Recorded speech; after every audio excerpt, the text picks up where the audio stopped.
ಅಸ್ಸಾಂ, ಕೇರಳ ಮತ್ತು ಕೇಂದ್ರಾಡಳಿತ ಪ್ರದೇಶ ಪುದುಚೇರಿ ವಿಧಾನಸಭಾ ಕ್ಷೇತ್ರಗಳ ಚುನಾವಣೆಯ ಬಹಿರಂಗ ಪ್ರಚಾರಕ್ಕೆ ನಿನ್ನೆ ಸಂಜೆ ತೆರೆಬಿದ್ದಿದೆ.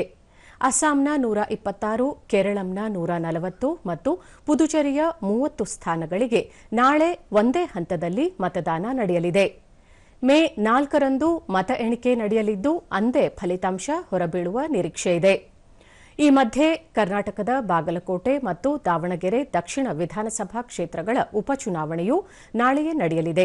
ಈ ಕ್ಷೇತ್ರಗಳ ಮತ ಎಣಿಕೆ ಸಹ ಮೇ 4ರಂದು ನಡೆಯಲಿದೆ. ಶಾಂತಿಯುತ ಮತ್ತು ಪಾರದರ್ಶಕ ಚುನಾವಣೆ ನಡೆಸಲು ಆಯೋಗ ಸಕಲ ಸಿದ್ಧತೆ ಮಾಡಿದ್ದು ಅಗತ್ಯ ಸಿಬ್ಬಂದಿಯನ್ನು ನಿಯೋಜಿಸಲಾಗಿದೆ.